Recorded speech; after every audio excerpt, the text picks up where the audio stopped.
Hello there and welcome to this vlog of July 2024. It is in fact July the 4th today, so happy Independence Day to all my American listeners. Today's video though is just going to be a quick rundown of a BattleTech news that dropped this morning, I think, from the Kickstarter. Nothing too dramatic, but just thought I'd cover it because I wanted to do a video this week on some of the PDF downloads that have dropped via the Kickstarter, and we're going to have a look at a couple of those because I think there's good stuff. It's like really good quality. I was really nicely surprised by one of the documents. I'll talk about why I was slightly apprehensive about that as well, and it kind of like loops in a little bit to a video I did a couple of weeks ago on like the art of BattleTech and some of the, I say concerns, but some of the discussion that came out of that in terms of what the future of BattleTech's art direction looks like. But I think there's there's always like good and bad in these things, and it's always subjective. But we can discuss that a little bit as we go through this video. What I'll do first, though, is we're just going to look at the news that dropped earlier today. Again, it's nothing too dramatic, but I always think it's worthwhile, any kind of content creator covering stuff like this, just to get the word out there, just for when things do potentially go wrong. The more people that you can kind of get in the know means like the less drama across the community or for CGL or whatever. So I thought I'd just very quickly bring this up. So apparently there has been a bit of an error in the salvage boxes, and I believe, I'm not going to read all this verbatim, but some of the salvage boxes that should have had like the mercenary Kickstarter mechs in there have instead got vehicles. So there's obviously been a bit of a communication breakdown or an error at the factory side on what things go into what boxes. Personally, I think CGL have been too accommodating on this. I think if I were them, I probably would have just put an apology out and said, sorry guys, some of the plastic got mixed up, live with it. It's not like you're not getting it. I know it's a little bit annoying. I mean, for instance, myself, I've got like a plan of all the kind of how many salvage boxes I'm getting, how many of those are vehicles, how many are mechs. So it's nice for me to kind of have a good understanding of what I am getting. But if I ended up getting like 10 extra vehicles instead of mechs, that's fine. Worst case scenario, if you find like your local Facebook group or like hobby swap internet group or whatever else, I'm sure you can get on there and be like, I've got 3 demolishers and 5 Shrek carriers. Does anyone want to swap for some mechs? And believe me, you will get people saying yes. Or you can just go and sell them on eBay or whatever. I think, it looks like Catalyst have kind of come up with a way to put extra salvage in there. That's very nice of them. Personally, though, I think I would have just said, really sorry guys, little bit of confusion, but you might be getting some things that you are not expecting in these salvage boxes. But hey ho, the point is that if you're watching this video now, spread that information as well, because it's only a real problem, I think, if people get the salvage boxes on the day and they're like, why have I just got all these vehicles when I asked for all the mechs? At least they'll know then, and they won't get like a nasty surprise. So nothing too crazy, but hey ho, there we are. Anyway, in more positive news, and they deal with this a little bit here as well, they've spoken about over the last few days, they've dropped some of the PDF content for the Kickstarter. It's all done through the backer kit. So you can see we've got like multiple books.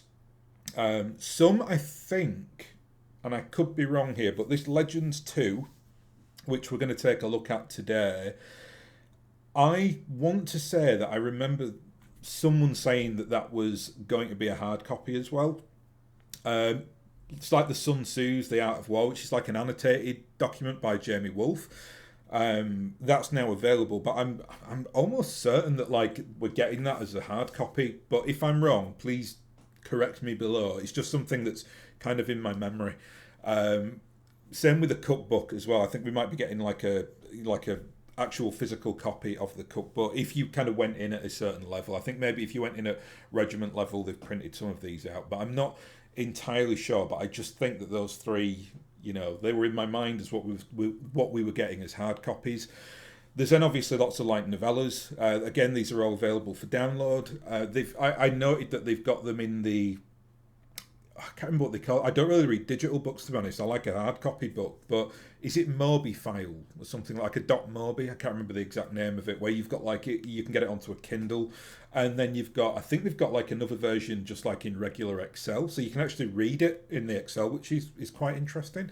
I guess if you didn't have a Kindle and you wanted to read it, that's a decent way to do it. Personally, though, and this is purely a subjective thing, I have to read a lot of stuff on a screen at work.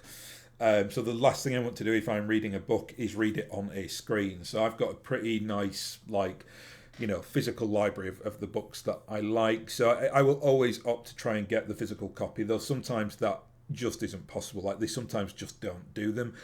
Especially for things like novellas as well. Like, you're not going to put a novella in a hard copy format, because the novella is what, like quarter the size of the novel or something like that. So that would be a bit overkill. So it's actually a good way to do it. I think a really good, like, modern like thing that they can do on things like Kickstarters, where they just drop this extra content as digital files if people are that interested to read it.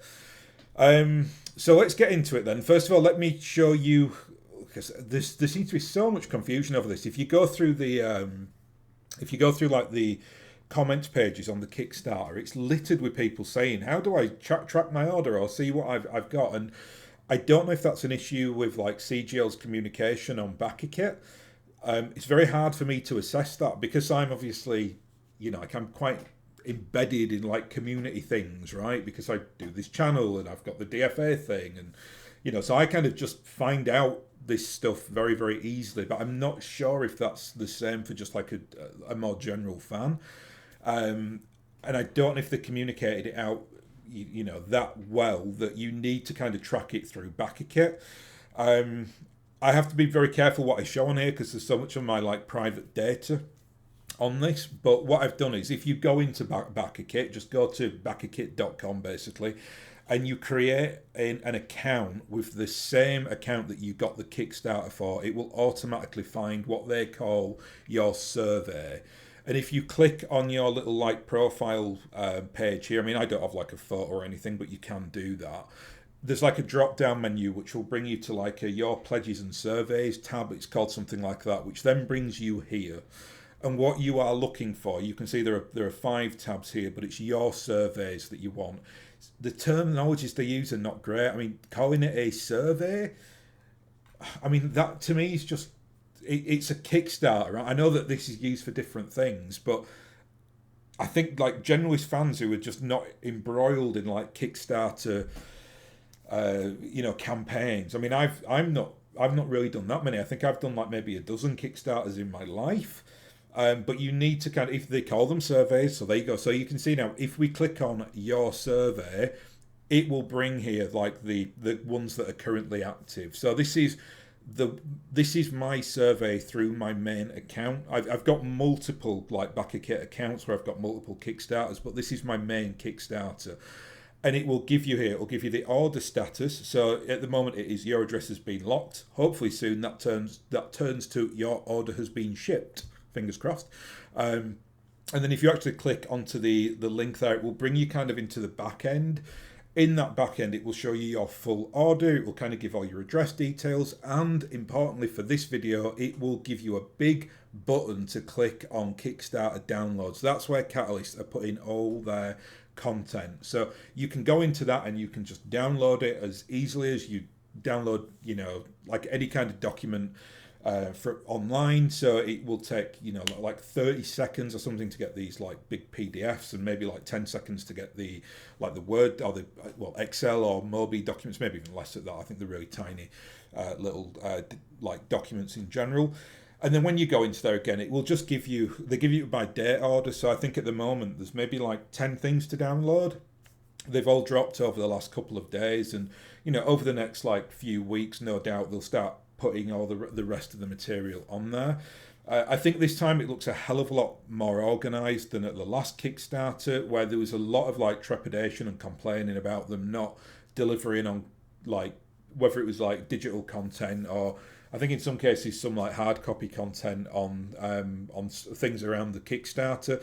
This time though, it seems to all be done well in advance. Like they've put a good chunk of it down there. I mean, I think again, just from memory, I think there's like a graphic novel that's going to drop as a PDF. That's not there yet, but they might be saving that as the kind of the main thing in terms of the digital content. So I think that is going to look pretty fantastic from what I hear. So very excited to get that, but we don't have it just yet. What we do have though, and this is what this video is going to be on today, we have the Legends book of. Oh, I'm going to say it's not a book as such. It's more like it's more in keeping with like a TRO than a book, but still kind of an interesting thing just to look through, so we can like see what the content looks like. And I think like a lot of this I really like. Writing quality is very good, so well done to everyone who. I mean, I've not been through it all, but from what I read, it reads very well. I think there's a lot of like published authors who have been giving content to this, so it's good to see that they've really kind of taken that seriously and written up some really good like profiles for these legends. When it talks about legends, these are basically like the mech warriors and pilots and drivers across like the inner sphere and the clans who we all know and love.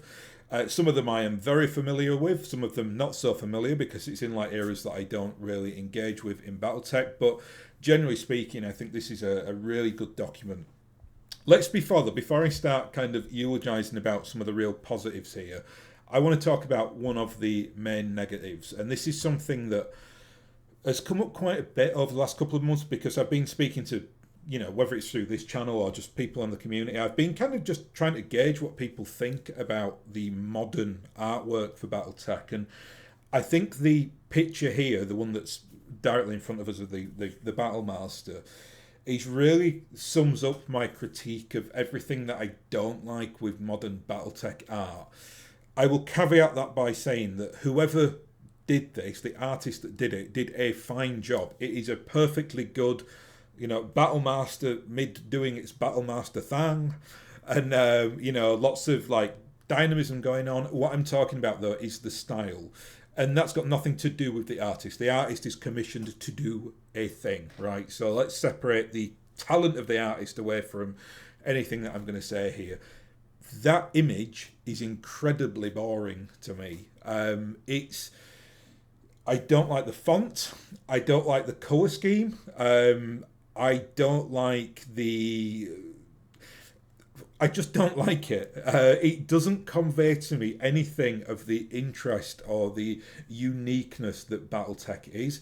It's a huge problem, I think, with BattleTech art at the moment, in that every single publication they do looks like this. Or, this is the other image that they do, this one, which is basically two mechs standing off that look very boring.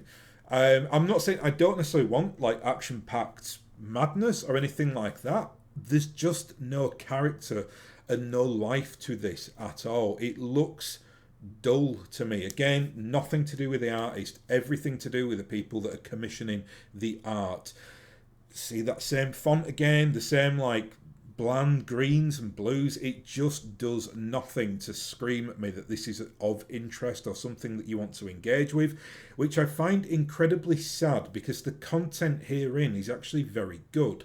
And I think you probably say that about a lot of the modern like BattleTech content. It's very well thought out. It's very well like pieced together. But if you have ever done anything in publishing, you know how important the front pages are and the cover art to your like sales pitch. You've got that like millisecond to get somebody's attention.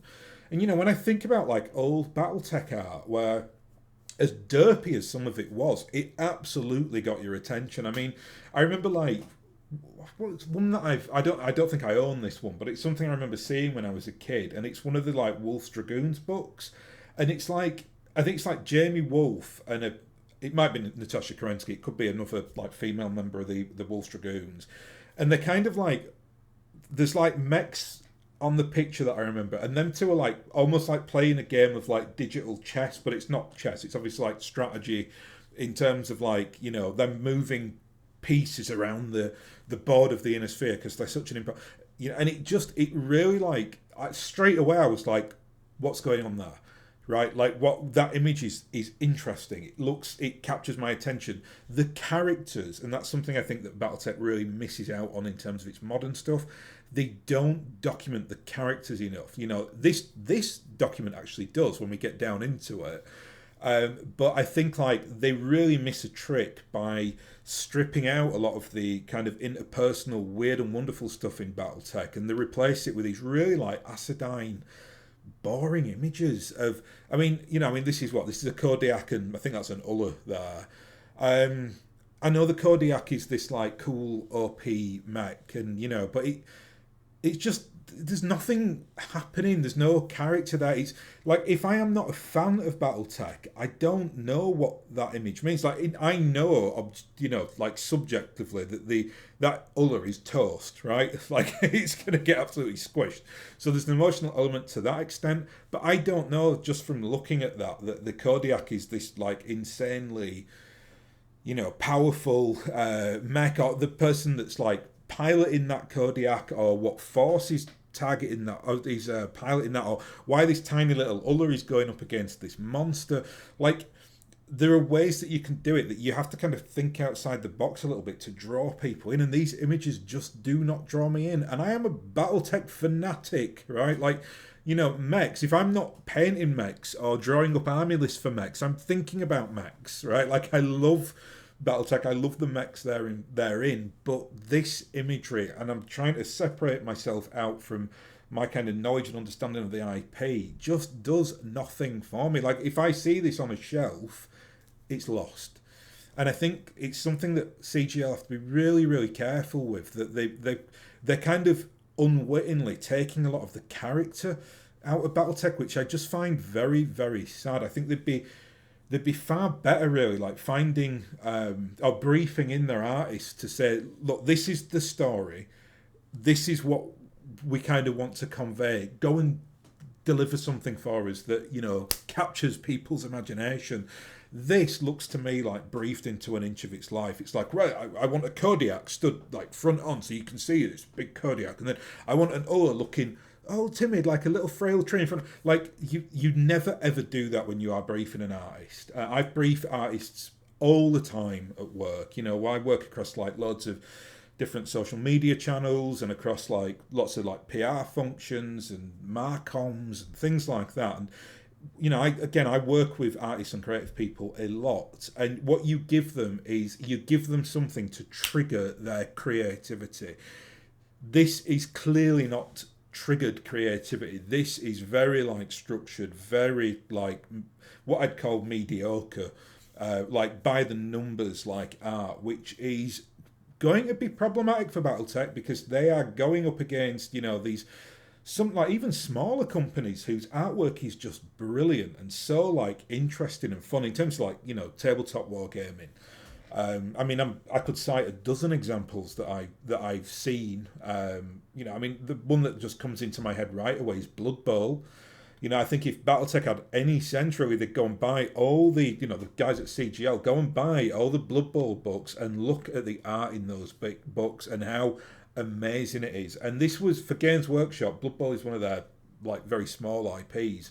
But my God, the artwork is absolutely incredible, and the people that do the artwork, they've obviously got a love for it. It's really creative, it's really interesting, it really captures you and draws you in.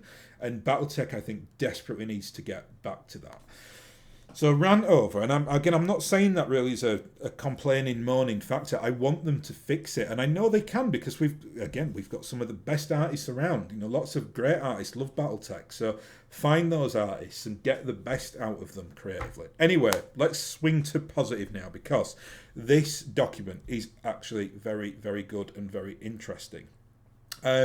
Before I go through it though, I just wanted to show something else first, not that, this. This is what I think this document is either based on or how does one put it? Like, I don't know how much like interaction there is between the people at MechWarrior 5 and the developers at CGL, but this is a technical manual that came out from MechWarrior 5 some well, it's actually, this is quite new. This is like the updated version of it for like the new DLC, and they'll no doubt be doing a version of this for the Clan Invasion as well. And it's a really, really good document, and it's hidden away on my Steam like document holding area on my PC. I'm not sure where this will be if you play MechWarrior 5 on a console. If you've got it on Steam though, you can just go into the apps, Steam app section, whatever they call it, on where all your games are basically put, and you can go to the MechWarrior 5 folder and you will find this in there.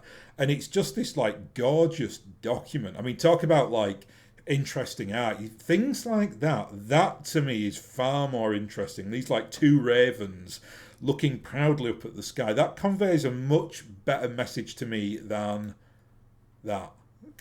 Right, just personally. Sorry, I'm desperate to get to that food book, aren't I? So yeah, like this is this document here basically acts as a TRO for all the mechs within MechWarrior 5, and it's beautifully done. See, the artwork's fantastic on it. It's all kind of in this really nice like technical format where they've got like the different weapon systems. This is all the sprite art from MechWarrior 5. So when you get a mech, if you get like a flea in MechWarrior 5, you kind of get this as the image for the particular mech that you've got. And it's just a really nice, like, interesting TRO with a little bit of spiel on on each mech, and lots of nice little like info charts, like its armor levels. Obviously this is all in-game related to MechWarrior 5 and its C-build cost, tonnage. A lot of this obviously translates directly over to anything in BattleTech. Like an Irby is always 30 tons. I think that's the standard cost for the regular UMR60, so basically 1.7 million C bills. So it gives you some really nice data on that. It's a really nice TRO, and I think, not too sure, but I think that this Legends book is really kind of done this version for tabletop, because it just looks, there's a lot of similarities in it in terms of all these like new modern little like fandangled info charts and the way that they've just kind of got the imagery and things like that. It reminded me of this as soon as I saw this Legends 2 book. So I don't know if one is aping off the other, or maybe the first Legends book, which I don't have, maybe the MechWarrior 5 aped off that. I don't know. But either way, I just think it's interesting to see how, again, you can see just by the credits section, you can see it's already got its own style with how these, like the paragraphs are all split up. This is great. I love like things like this where you put your like style and branding throughout the document. Love the fonts here as well. It's probably the same font as the one up here, but it's just better placed here. It looks better with that black background. Bit of spiel first of all, so it kind of gives you a synopsis of BattleTech, but then we get into the interesting part. You then get like a big like document that goes through a lot of the kind of the legends as you'd expect from the BattleTech like IP. Gives you a nice picture of their mech as well, and a portrait. Now I know that the modern portraits are very like, say, controversial. In BattleTech, I think people find them a little bit boring. I actually love these little portraits as like little sprites for things like TROs. I think you don't want to go too overboard on that. It's basically like a passport photo, right? So I'm fine with it being quite like, I say boring, but just like matter of fact, this is a picture of said MechWarrior.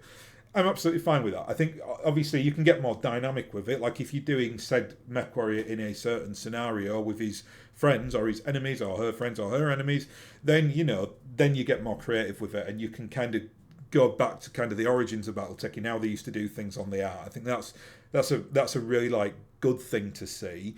But just in terms of what this is here, which is basically showing off in this case Warren Hestros, and it's just like, this is Warren Hestros, and this is a little bit of spiel about him. And again, it's just that I love that they've got this like the way that they've done it in terms of they've put the power plant in there, the comm systems, the TNT systems. It gives you the full synopsis, much like you get in a TRO, and like the actual specs of the mech as well. I think that's a wonderful like intro document. It's colourful, it's interesting. It gives you like a full like list of all the well, not all, but a lot of the kind of main characters in BattleTech. Kind of demonstrates their characters. This is obviously, all these people here are very much from early BattleTech, so you can see this chap. This is born in 2995, so very much like a Succession Wars era, in the Whitworth as well. So they've then tied all this together with the mechs. Really do hope we get this as a hard copy, because I think it's one of those like documents that, it's Sunday afternoon, you're listening to a bit of music, you get a cup of tea, grab this book out, and you can just kind of go through and read about these people that, some of them will be well acquainted with, some of them are a little bit more like, obscure in the BattleTech IP. They do have some really like interesting and like notable characters in this though that I saw. Let's just try and find a couple. Here she is. So this is definitely Rhonda. Yep, there's Rhonda Snowd here. That's the art that I love for BattleTech. That is Rhonda, right? Rhonda is, if you don't know, like a big Elvis fan. I think like she's literally got a T-shirt that says "The King" on there. So there you go. Rhonda, she's like an attractive. I don't know what the term is. I don't say she's a goth or anything, but she's kind of got that. She's got like, she's just cool, and she's got cool hair and wears cool outfits, and she paints her Highlander, as you can see here, pink. You see, she's even got written on there, "Elvis is king."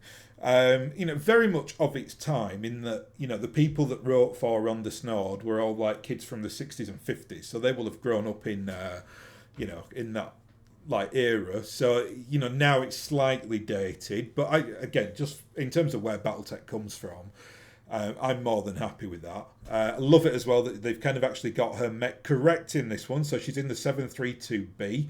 I had a bit of an issue with this, but when they released the Snowd's Mercenary Pack, they put this really weird, like, upgraded Highlander in there, which maybe Rhonda Snowd might upgrades to that eventually. It's got like a Gauss rifle in the chest area as opposed to in the arm.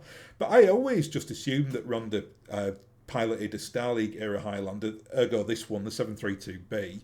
That's certainly the one that I've got for her painted up. So, it's just one of those, like, I'm glad that they did it correct here, and that is the mech that we all associate with Rhonda. I think in the very early days of her career, she piloted a Shadowhawk, if I remember rightly. But, that's the Highlander is what she is absolutely known as.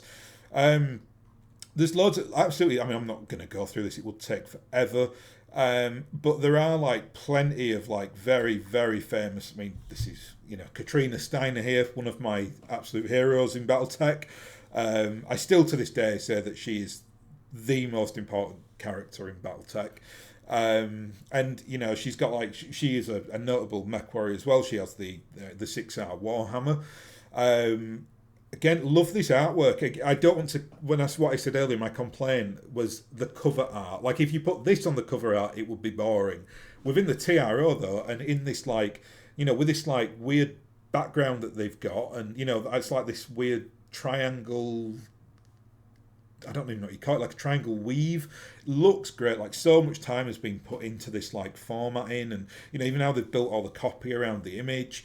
It looks super professional. This is kind of the art that I absolutely love to see, where, especially if you get this in hard copy, and, if I've got, like a little gaming group round here, and if people come over with like their kids and they say, they ask me about BattleTech, I know for a fact I could give them this book and they'd spend hours like reading through it, because it's just fun and interesting and engaging.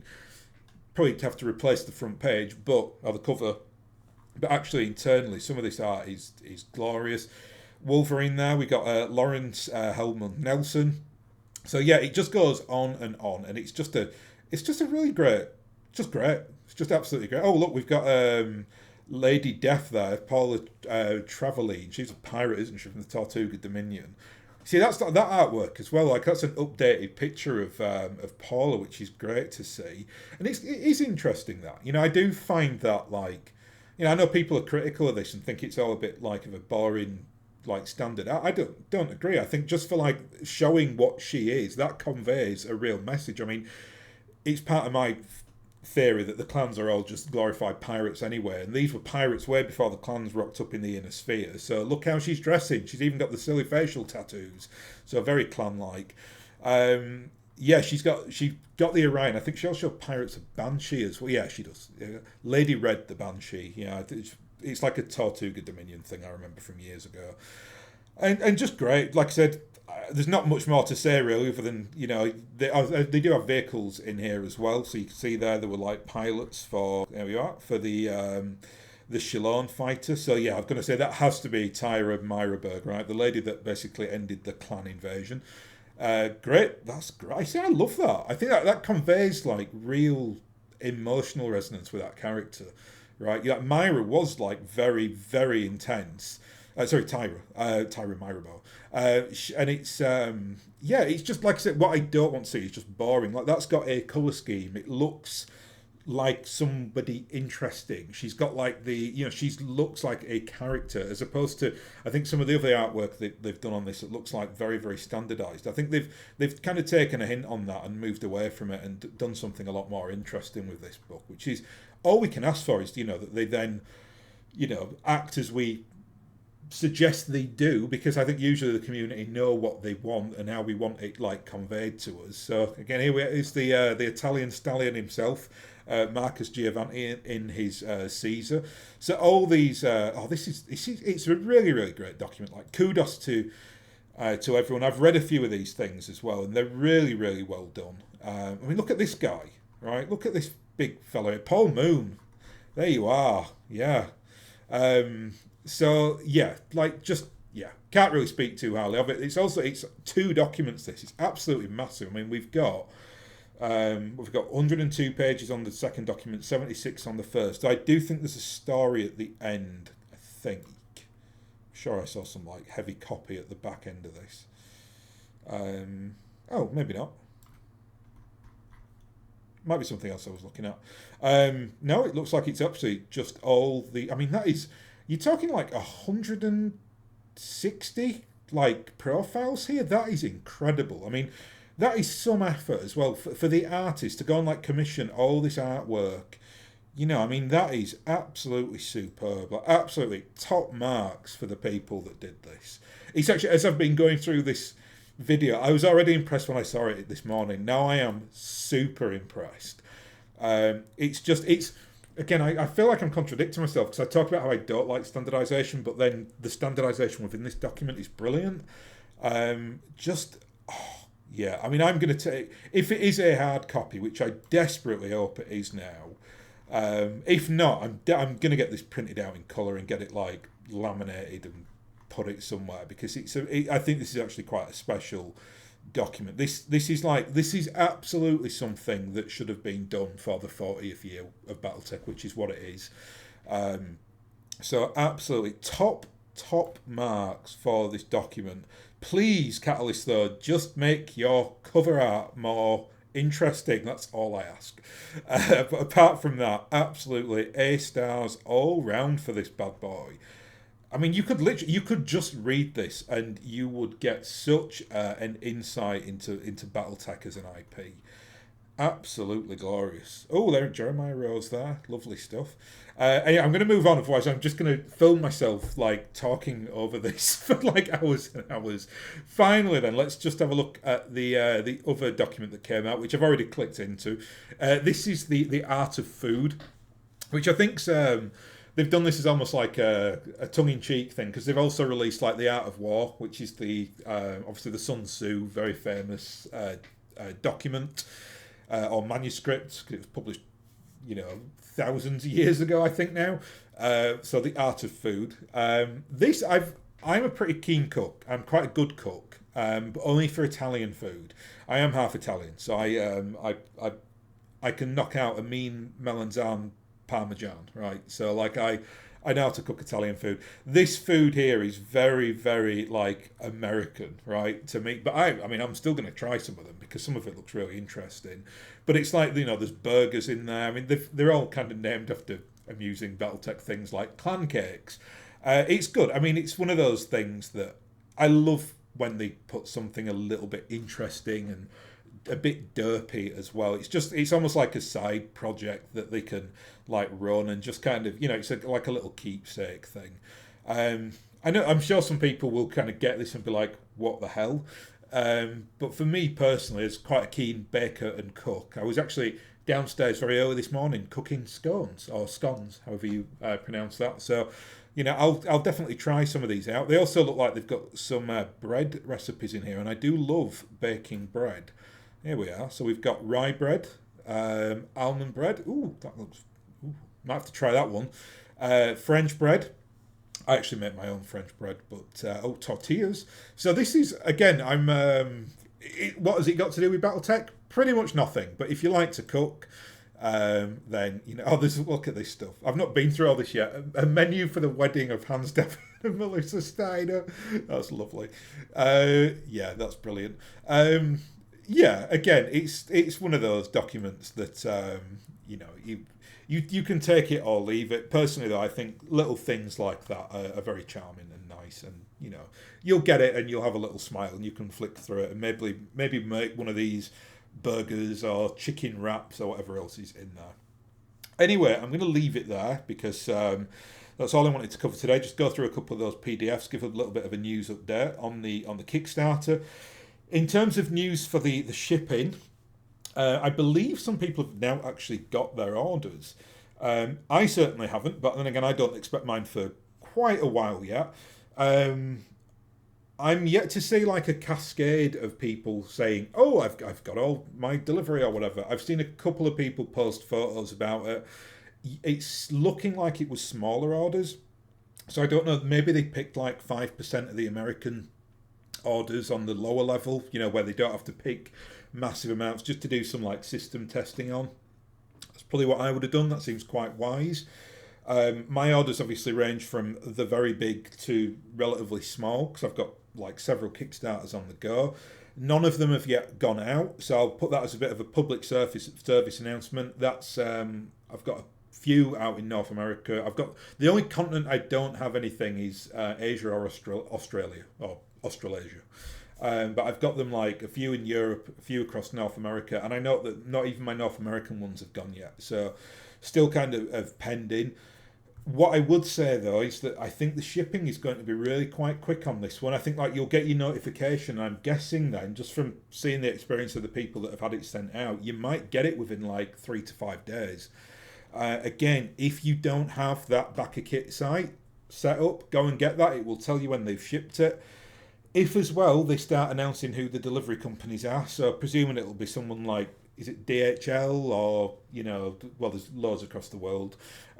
You should be able to kind of log in there using either your address or your email address, and it should be able to kind of tell you when your order is coming. I'm hoping that happens for me because it is desperately important that I am in when the order comes.